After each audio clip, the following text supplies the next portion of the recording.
V Veliko Britanijo me je prvič zares pripeljala ljubezen.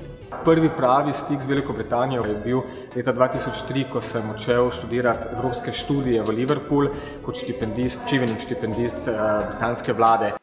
V Londonu sem se prvič znašel pri 16, tedaj mimogrede obiskal tudi zadnji koncert Queen v Nebwortu. I actually came to Slovenia in September 1996. That's 20 years ago now. I actually came with the British Council because they were looking for people to teach English in schools throughout Slovenia. Že zgodnje poletje 1978 sem diplomiral in sem posredoval na en festival v Londonu. Nekdo me je videl in je povabil sem. Najin prvi stik z Anglijo je bil, ko so bila članom mladinske skupine iz pobratnega mesta Kranj, ki je obiskala pobratno mesto Oden v Angliji. Moj prvi stik z Britanci je bil verjetno kar prek MEPI-ja, ko smo imeli izmenjavo z britansko šolo v Truru, v Cornwallu.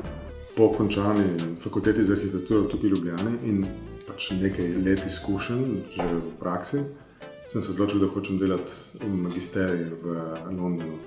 Tako da sem delal magisterij na Architectural Association School of Architecture. Je pač ena izmed teh pomembnih šol na svetovnem merilu. Kar mi bo ostalo v spominu zavedno, je zagotovo obisk kraljice Elizabete, vojvode Edinburškega, ki je prišel k nam podeliti nagrado MEPI. Jaz sem takrat moderirala to prireditev in bilo je neverjetno, kako sta bila dostopna, ni bilo tistega običajnega pompa in varovanja. Leta 1975 sem prišel s trajektom v Veliko Britanijo in potem z vlakom do Londona v zmatracijo noč in sem vsaj pol ure na London Bridgeu na narobe strani ceste čakal na avtobus za Greenwich. The Slovenian language is extremely difficult and I have had problems throughout my life, but probably in the beginning it was the worst. I had to go as a newlywed wife to the local shop and on my list was actually Parmesan cheese.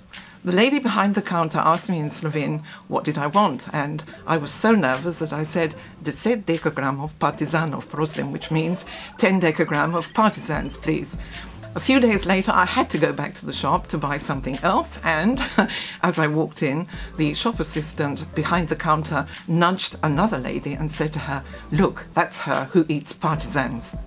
Ko smo prišli v London, so nas namestili v en del Londona, ki se je imenoval West Drayton.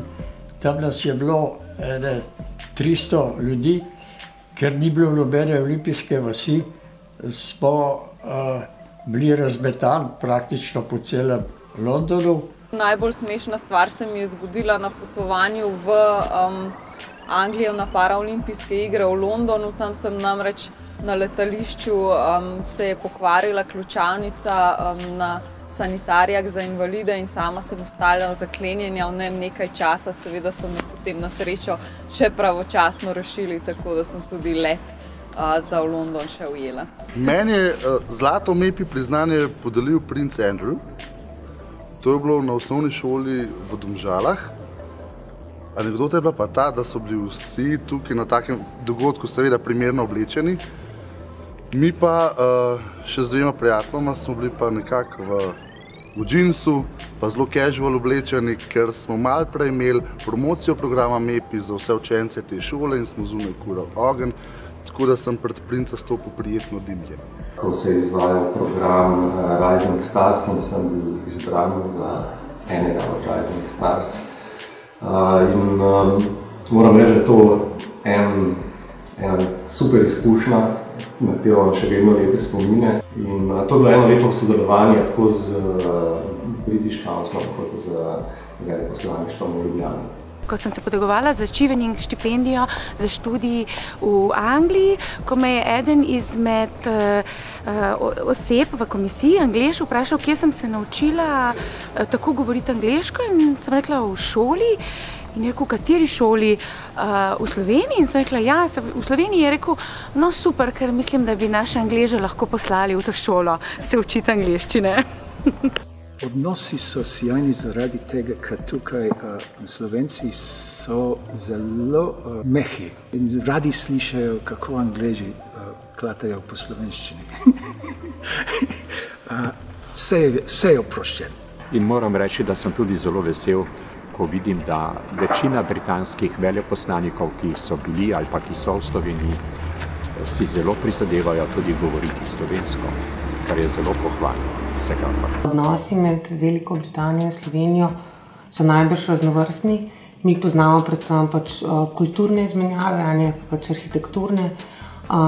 Zdijo se nam zelo specifični, pa v bistvu zelo plodni, ker pa v smislu univerzitetne izobrazbe, pa razvijanje te edukacije naprej, se mi zdi anglosaksonski sistem toliko drugačen od tega sistema, ki ga imamo mi v centralni Evropi, da v bistvu je fino, da se te dva sistema skozi preizprašujeta, pa v bistvu dopolnjujeta. Obisk kraljice Elizabete II. V Sloveniji je bil najvišja točka dosedanjih razvoja odnosov med Veliko Britanijo in Slovenijo. Takrat smo zelo dobro razumeli simbolični pomen tega obiska. Predstavnica ene najstarejših držav v Evropi in v svetu, kraljica Velike Britanije, je prišla na obisk v državo, ki je ena najmlajših držav na evropskem kontinentu. To smo cenili in kraljica je osvojila srca vseh državljank in državljanov Slovenije. Pravijo, da mi bližina dvora ustreza. Zdaj si že več kot 10 let z veseljem pojem tisto parafrazirano Sinatrino My kind of town, London is.